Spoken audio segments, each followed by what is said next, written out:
Em 2021, o Brasil foi atingido por uma forte crise hídrica que forçou o governo a fazer um leilão com empresas de energia para promover a construção de usinas termoelétricas. Em 2022, a Âmbar Energia, empresa do grupo JF, que pertence aos famosos irmãos Batista, acabou comprando o direito da empresa que arrematou o leilão.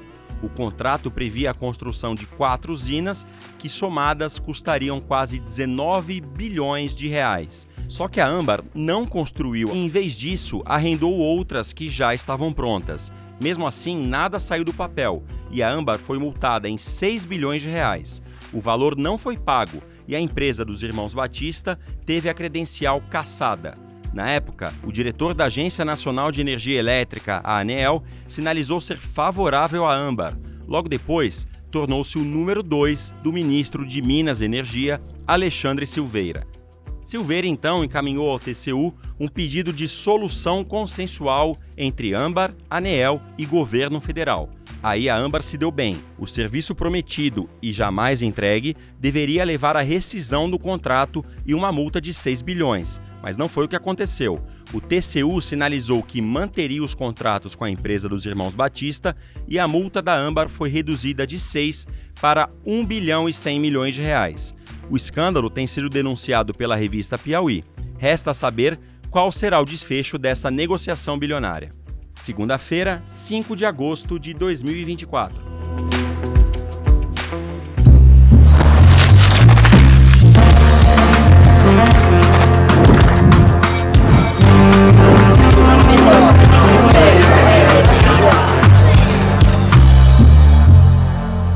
Olá, seja muito bem-vinda e muito bem-vindo ao Videocast em Detalhes, seu videocast diário, sempre trazendo um assunto relevante, um assunto em debate na nossa sociedade.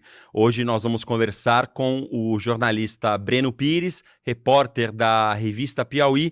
Ele é autor das reportagens que tem falado sobre como o Tribunal de Contas da União tem atuado como intermediador de negócios bilionários, inclusive a reportagem que menciona o Eletrogate. Tudo bem, Breno? Bem-vindo, obrigado pela presença. Tudo bem, André? Boa tarde, um prazer estar aqui no ICL para poder participar dessa conversa. Prazer é nosso, Breno. A primeira pergunta exige uma resposta que vai ser difícil resumir. O que é esse balcão de negócios do TCU atuando como intermediador de acordos bilionários? O presidente do TCU, Bruno Dantas, criou uma secretaria nova, uma unidade do tribunal chamada Secretaria de Controle Externo para Soluções Consensuais. Basicamente, o nome dado é SESEX Consenso e a gente pode chamar, digamos assim, de Secretaria do Consenso. A ideia é resolver problemas fora da justiça, litígios que vêm se arrastando há anos, às vezes décadas, e nos diversos setores da infraestrutura, principalmente, e usando do poder do tribunal, né, de ser o órgão fiscalizador e investigador, ou seja, é o órgão que pode, eventualmente, se posicionar contra algum tipo de solução consensual, né, e agora ele, em vez de sancionar, ele vai sentar junto, em vez de punir, ele vai sentar junto para construir uma solução, junto com o governo, né, com a agência reguladora da área específica e também com a empresa que estiver fazendo essa negociação. A ideia não é ruim do ponto de vista teórico, né? Você quer que os conflitos, os litígios sejam resolvidos no país. Só que tem uma série de questões que tornam essa secretaria um pouco complicada, né? Que necessitam de uma análise muito bem detalhada caso a caso, e é o que a gente tem procurado fazer na revista Piauí. Por que a gente vem chamando de um balcão, né? O super balcão do TCU? Porque antes o Tribunal de Contas da União não sentava com empresários, não é uma coisa que existia. Agora ele senta com o empresário, senta com o representante do ministério específico, né? Por exemplo, os acordos que têm dado polêmica, já para poder trazer um pouco de compreensão mais clara aqui na prática, são acordos do setor de energia, acordos do setor de telecomunicações. E por que polêmica? Porque alguns desses acordos eles vêm sendo feitos sem consenso, eles vêm sendo feitos com posições contrárias das áreas técnicas do Tribunal de Contas da União, que são auditores especializados, dentre os mais capacitados da esplanada dos ministérios, enfim, de Brasília. São auditores que, por exemplo, você vê uma certa divisão no posicionamento entre os técnicos especializados no setor de eletricidade e os técnicos da Secretaria do Consenso. Então, você está vendo uma tendência maior da equipe criada pelo Bruno Dantas para fazer os acordos, de aprovar tudo contra acordo. Já os técnicos das secretarias especializadas, por exemplo, o auditor que sabe tudo de eletricidade, o auditor que sabe tudo de telecomunicações, ele está se colocando contra alguns acordos que vêm sendo aprovados. Parte desses acordos são com empresas que foram inadimplentes, outras têm históricos de corrupção muito forte, alguns foram alvos da Operação Lava Jato ou de outras operações da Polícia Federal. Você tem setores que são conhecidos por maus atendimentos, maus serviços aos consumidores, né, como o setor de rodovias espalhados pelo Brasil, e algumas situações que levam a gente pensar também um pouco sobre se o papel do TCU, do Tribunal de Contas da União, é fazer parte desse balcão, digamos, ser o balcão, ou se esses acordos, como previa a lei, né, porque a mediação dentro do TCU não está prevista em lei, é uma autoatribuição que o TCU se deu, né? E então, assim, o nosso Estado democrático de direito, ele tem cada órgão tem seu papel, né? O papel do TCU é fazer o controle externo. Na medida que ele passa a fazer parte do acordo de negociação ali, né, em relação ao ato da administração pública, o que o governo vai fazer, o que a Agência Nacional de Energia Elétrica vai fazer, o que a Agência Nacional de Telecomunicações vai fazer, ele perde um pouco da independência que ele tem para fiscalizar e ele meio que inverte os papéis. A atuação prioritária, que é de fiscalizar e de garantir que não haja prejuízo aos cofres públicos, passa a ser uma atuação prioritária para, digamos, destravar essas situações que estão tendo dificuldade de serem resolvidas, né? E parte dessa dificuldade de resolver esses temas se dá porque tem imposições legais, né? Tem algumas leis que estão sendo relativizadas, tem algumas regras das agências reguladoras que estão sendo flexibilizadas. Por quê? Porque o órgão sancionador está, né, nesse afã de colaborar.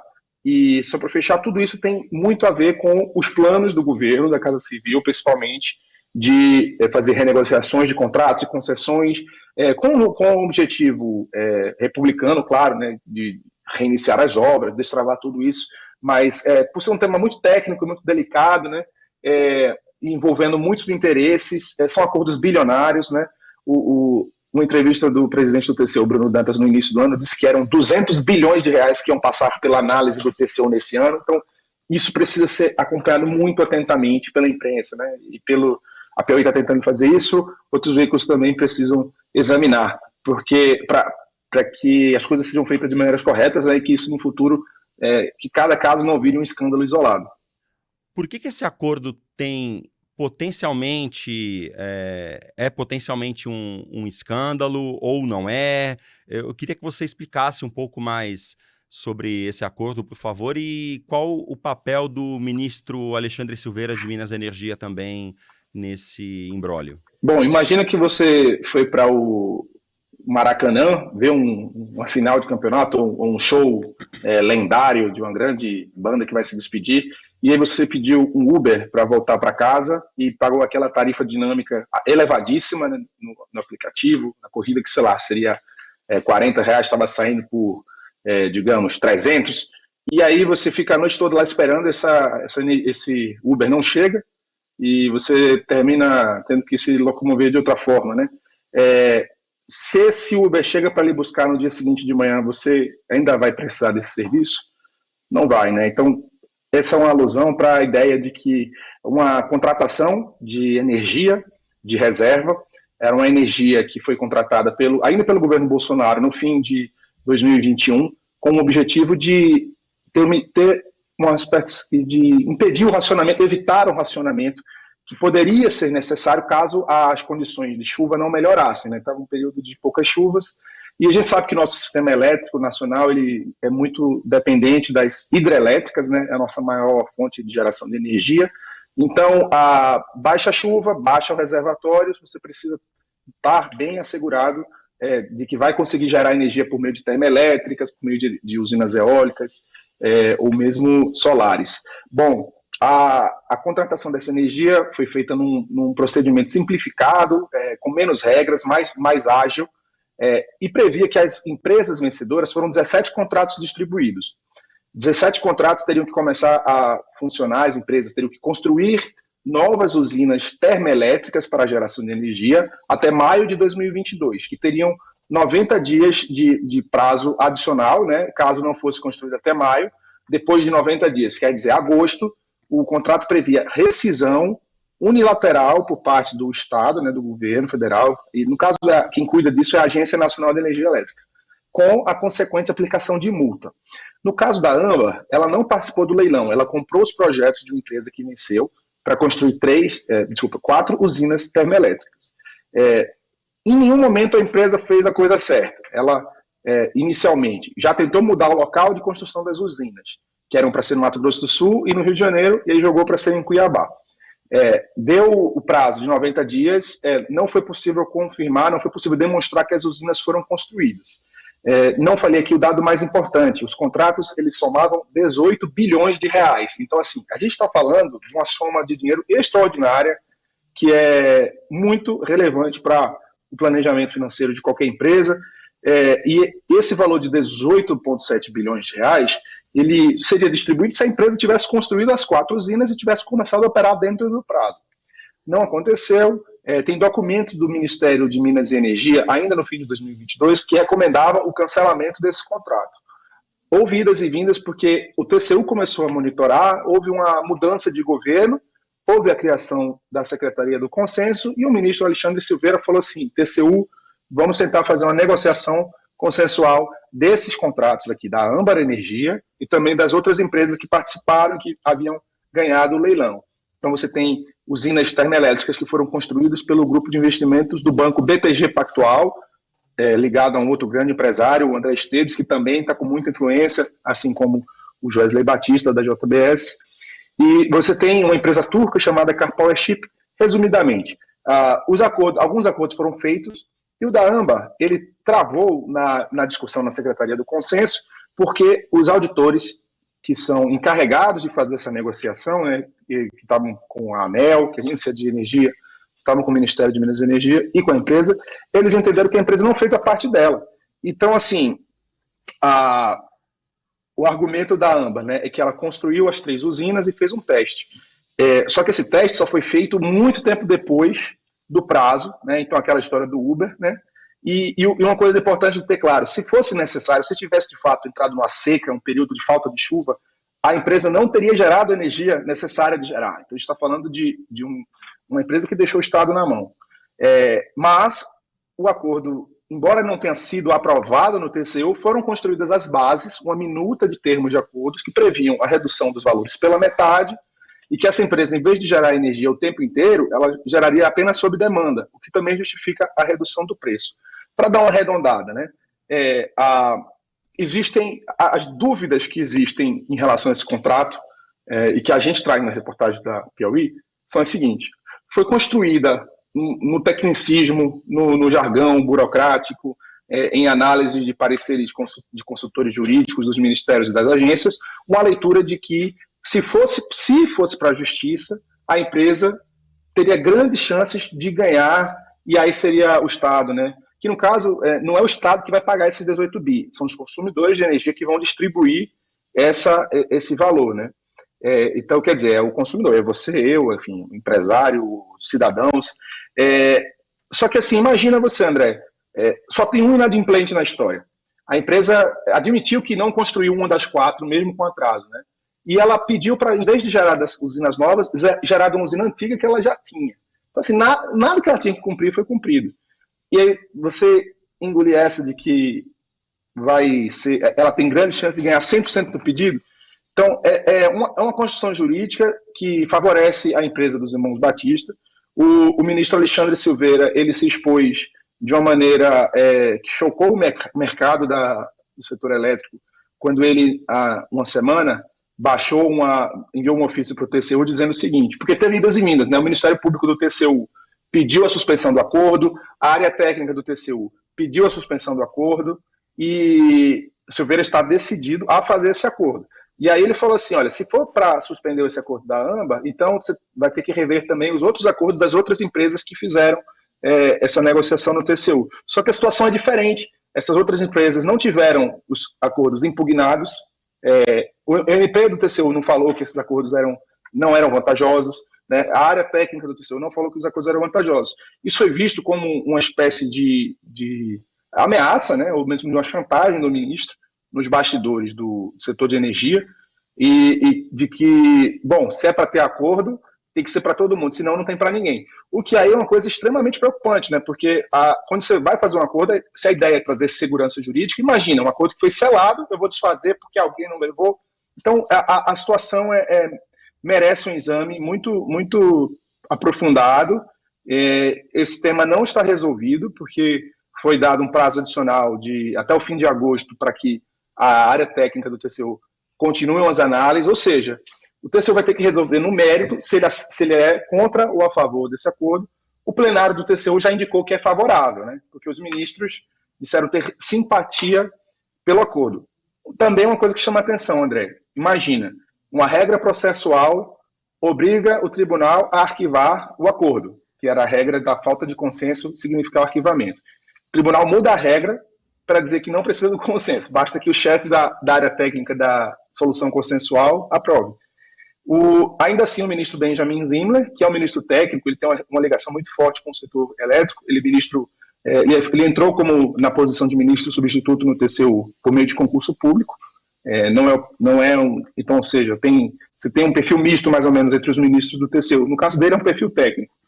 Ele foi pelo arquivamento, mas mesmo pelo arquivamento, todos fizeram questão de derramar elogios a esse acordo, que seria vantajoso.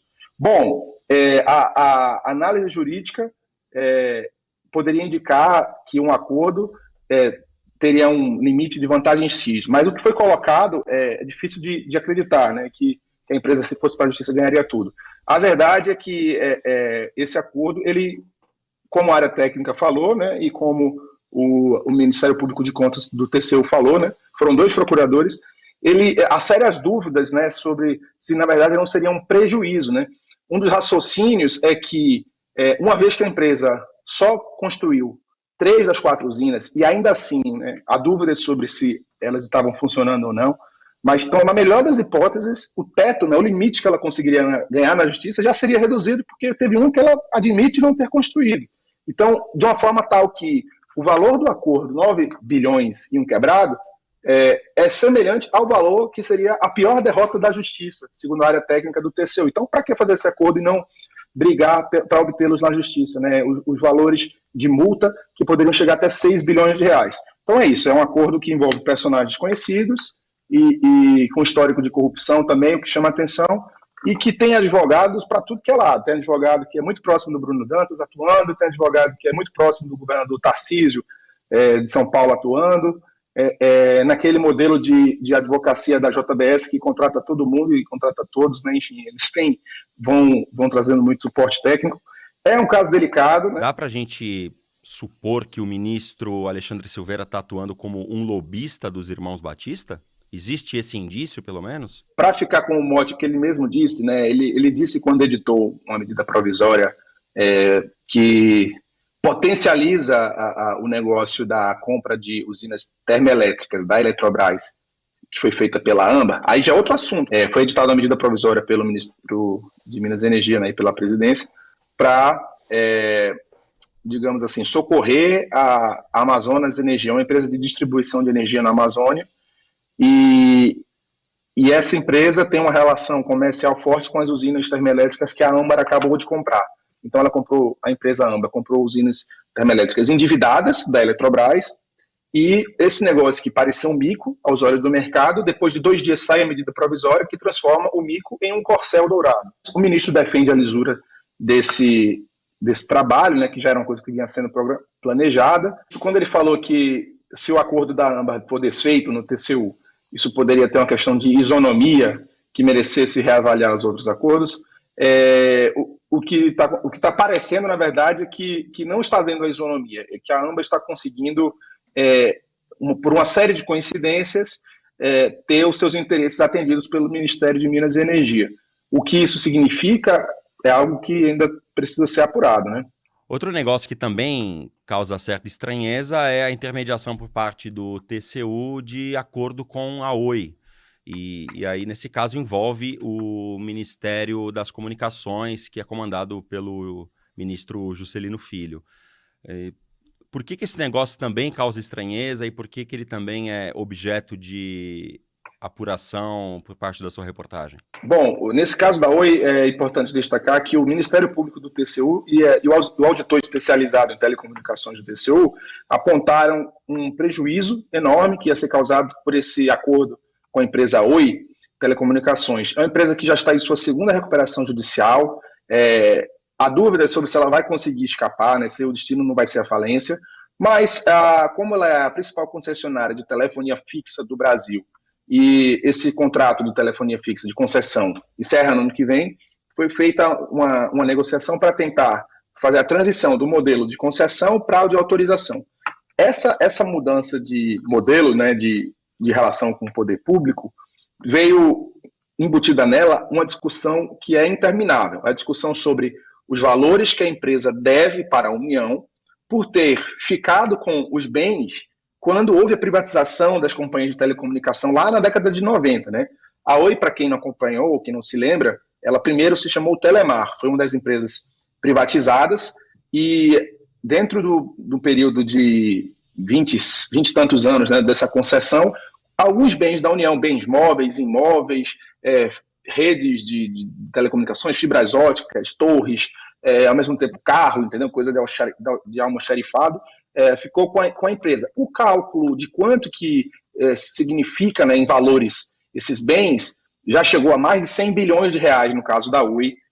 Análises mais recentes e até um pouco cautelosas falaram em cerca de 20, quem sabe até 30 bilhões de reais, mas na Secretaria do Consenso o acordo foi feito de modo que a empresa vai precisar apenas pagar 5,8 bilhões de reais nesse acordo que encerra tudo, né? Faz a migração do modelo de concessão para autorização e que encerra essa discussão sobre os bens reversíveis.